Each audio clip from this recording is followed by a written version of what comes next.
Bonjour à tous, mon nom est François Letarte, bienvenue sur ma chaîne JDR D30, une chaîne consacrée aux jeux de rôle sur table, avec une vie drôliste et je vais faire une réponse à coup critique, question de samedi. Soit en passant, je n'ai skippé une de leurs questions. C'est encore une question en lien qu'une fête, là, Saint-Valentin. Chanter la pomme à votre MJ, je ne sais pas quoi répondre à ça. Moi, si je suis joueur à une table, le MJ a ma plus grande considération. Je vais être son complice le plus possible. Je vais essayer d'être un complément en étant un bon joueur. Donc, c'est ça. Ils ont toute ma considération. C'est fait. Mon message est fait. Vous tripez votre vie. Merci. Fait que bon, maintenant, la question de samedi, c'est est-ce que j'ai déjà, en tant que joueur, comme sacrifié un personnage au nom de l'histoire?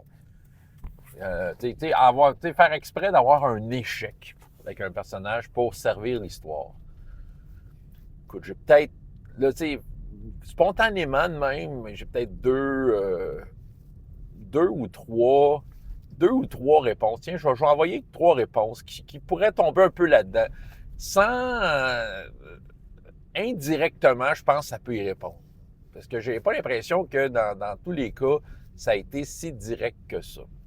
Je vais y aller avec les deux premières réponses. C'est un peu, en fait, c'est en tant que joueur, mais en fait, je triche un peu. C'était des personnages que j'ai eu en tant que joueur, mais je suis tombé MJ aussi dans ces games-là. Puis j'utilisais mon pouvoir de MJ pour un peu sacrifier mon personnage quand j'étais joueur là-dedans. Je vais commencer avec la plus vieille histoire, c'est Star Wars dans les années 80, début des années 90. Une game que j'ai jamais tant raconté les exploits, mais j'avais un Jedi. Il s'appelait Flidior Fripp. Que je n'avais pas l'occasion de jouer si souvent que ça, justement parce que la plupart du temps, c'était moi qui faisais la game. C'était moi le meneur de jeu. Donc, Flidior Fripp était plus souvent qu'autrement un personnage non-joueur. Mais j'ai déjà eu des occasions où il était là, il était joueur, puis bon, je me souviens pas tant de sa personnalité. Ça devait être un narcissique baveux, je sais pas trop, sarcastique, tout narcissique. Quelqu'un qui avait du sarcasme beaucoup, ça vient avec tous mes personnages, on dirait. Là, le niveau de sarcasme est à son meilleur quand j'ai un personnage. Bon, puis c'est ça. Puis à un moment donné, ça sentait la soupe chaude avec les personnages.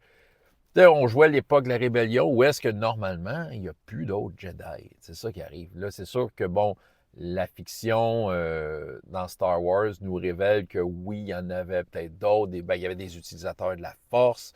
Dans tout ce qui est tous les romans et bandes dessinées, même si c'est pas nécessairement canon dans ce qui a été décidé par Disney, là, mais il y en avait, OK? À droite et à gauche. C'est ça. Fait que moi, je faisais partie du lot. Donc, quelqu'un que Darth Vader n'a pas exécuté. Puis, j'ai décidé que mon personnage se retirait tout simplement de la game. Puis, il y avait une autre utilisatrice de la Force. Je pense qu'on a déjà parlé de ce personnage-là, parce que dans les noms ridicules, c'est une fille, elle s'appelait Sarah Nrap. Sarah Nrap. Le Saran Wrap en France, je ne sais pas si vous avez ça, ce produit-là. C'est des pellicules de plastique, mais vous avez ça, là, mais d'autres, parce que c'est une marque de commerce, Saran Wrap. Peut-être que vous avez ça en Europe. Fait que je dis, on trouvé ça bien drôle. Puis c'était la blonde d'un des personnages qui drivait beaucoup la campagne, un genre de contrebandier, un genre de Han Solo, finalement. Puis à un moment donné, ça allait pas bien entre les deux. Tu sais, on jouait le drama. Oh, oui, genre, on en jouait des émotions. Là, parce que dans ce temps-là, écoute, ça part dans toutes les directions, ma vidéo, là, mais c'est l'époque où j'étais au cégep à Drummondville.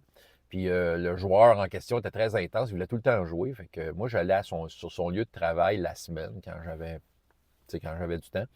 Puis dans le fond, il travaillait dans une station-service. Puis moi, j'étais caché dans le backstore avec mon stock de jeux, la porte un peu ouverte. Puis lui, il servait les clients. Puis quand il n'y avait pas de clients, il se virait de bord puis on jouait. C'est ça. Puis là, il y avait eu comme l'histoire amoureuse avec Saran Wrap. Puis là, le Saran Wrap, elle a avoué ses sentiments à mon personnage. Hein? C'est arrangé que le gars des vues. C'est ça. Sauf que la soupe commençait à être chaude. Puis, tu sais, narrativement, en fait, logiquement, mon personnage a eu la chienne. Il est tombé amoureux de Saran Wrap, ce qui faisait en sorte que, bon, le niveau de sentiment augmentait. Bon, on sait que pour le côté obscur, c'est jamais très winner, ces affaires-là. Fait que, là, il a décidé de partir s'exiler, tout simplement. C'est ça, c'est un sacrifice. C'était pas un gros sacrifice, c'était juste un sacrifice comme dans l'historique des personnages, c'est qu'ils perdaient leur Jedi, ils perdaient un allié, tu sais. Perdait un allié qui était plus là pour, je dirais, c'est un sacrifice de mise en contexte. C'est ça, c'est un sacrifice de mise en contexte. Comme de quoi que là, c'est le temps de la rébellion, c'est dur, puis on s'entend que, tu sais, évidemment, dans Star Wars, les personnages, tu sais, si tu veux jouer longtemps à Star Wars, tu étais des rebelles recherchés partout dans toute la galaxie par l'Empire, là, fait que tu étais connu, tu sais. Fait que c'est sûr qu'à un moment donné, ça écœurait Darth Vader, là, fait que ça te donnait le goût de l'envoyer, tu sais. Fait que c'est sûr que mon personnage, il se disait, ah non, mais gars, je vais attirer le Seigneur Sith ici, je dois m'en aller. Bon, on s'entend, c'est pas un gros, c'est ça, c'est pas un gros sacrifice, c'était juste narrativement logique, tu sais, par rapport à Star Wars, l'époque, puis tout ça. On va y aller avec l'autre sacrifice personnage selon MJ. Mais ben, je vais parler de Brise-Cœur, que je vous mentionne assez souvent, All for One, Régine Diabolique, un des personnages, je pense, que j'ai le plus aimé à jouer dans ma vie, là, parce que c'est un mousquetaire, je trouve que c'est mousquetaire, un coureur de ces dames, le séducteur de ces dames de Paris et au-delà. Oui, c'est ça. Puis à un moment donné, narrativement, c'est ça qui arrive, c'est moi, j'utilisais mes propres personnages pour les sacrifier puis amener du jus un peu narratif. Mais ce sacrifice-là est venu d'un... c'est Sébastien Allard de l'Inquisitor qui a joué avec nous autres à un moment donné. Puis, bon, à un moment donné, il avait plus le temps, il a lâché la game, mais il nous avait dévoilé un plan qu'il avait pour mon personnage. C'est-à-dire qu'il se fasse pogner les culottes à terre dans le Louvre en train de... avec une dame, évidemment, mais une dame qui voulait comme salir sa réputation. Elle l'a séduit, l'a amené dans son lit une fois qu'il était tout nu. Garde! C'est ça. Puis il nous avait raconté ça, puis il se trouvait bien drôle. Ben, j'ai décidé de l'utiliser. Fait que j'ai utilisé, fait qu'à un moment donné, c'était une game que j'étais meneur de jeu. T'avais Philippe, t'avais Martin, puis ils me cherchaient. Ils avaient besoin de me trouver. C'était comme dans l'histoire. Puis à un moment donné, ils sont aperçus que j'étais en prison. Puis là, c'est ça. Fait que dans le fond, le sacrifice a été plus comme je me suis un peu auto-pénalisé là-dedans. Dans ce sens où, tu sais, la réputation, c'était quand même important de mon personnage, mais j'ai décidé que mécaniquement, j'avais un score de réputation qui descendait beaucoup. Tu sais, c'est le mousquetaire qui s'est fait pogner tout nu dans le château du roi. C'est ça. Fait que c'est sûr que j'avais une réputation, ce qui nuisait quand c'était mon tour de jouer, ben, j'avais des pénalités quand même assez substantielles. Il fallait que je travaille plus fort pour essayer de gagner mes affaires, mes relations sociales quand venait le temps de jeter des dés, mettons. Puis aussi, il y a une affaire, c'est qu'à un moment donné, moi, en tant que meneur de jeu, il y a une mission très périlleuse et les mousquetaires ont tous gagné en grade dans le corps des mousquetaires. Fait que toute la gang, sauf moi. Fait que là, c'était drôle parce qu'ils pouvaient me donner des ordres. Encore là, je dirais, c'est ça. Pour moi, c'était des sacrifices encore plus narratifs. C'était pas des sacrifices ultimes.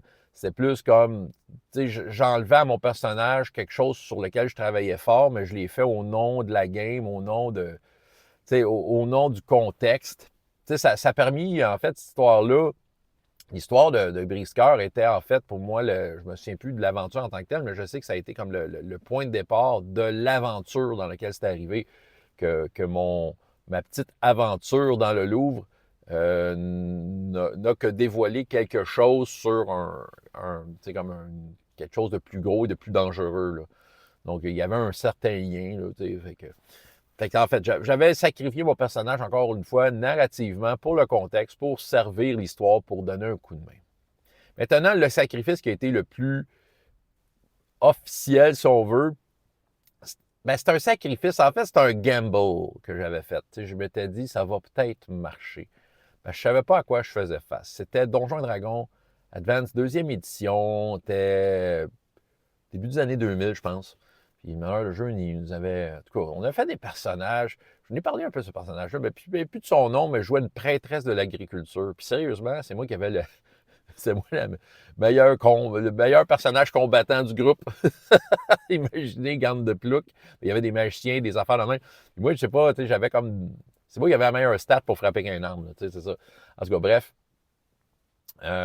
Puis, dans le fond, on était face à... Ben, c'était un mélange de Forgotten Realms et Ravenloft. Là. Il a fait un peu un mélange de même. Puis là, on était face à des trucs assez diaboliques, des morts vivants qui se lèvent, puis tout ça. Puis, en tout cas, bref, on a eu quelques aventures. Puis, je me souviens que ma collègue je pense qu'elle jouait une magicienne, elle s'était fait capturer, puis mettre sur un hôtel, puis là, il y avait quelque chose qui venait du plafond. Ça, c'est une histoire que j'ai racontée une couple de fois. Puis, tu sais, il y avait comme un genre d'aura, nuage noir qui s'en allait vers elle. Pour faire quoi, c'est ça. Puis c'est sûr, on n'avait pas d'infos, rien. Mais moi, je suis une prêtresse d'agriculture très, très pieuse. Puis, tu sais, fait que ce que j'ai fait, j'ai voulu sauver mon ami. OK?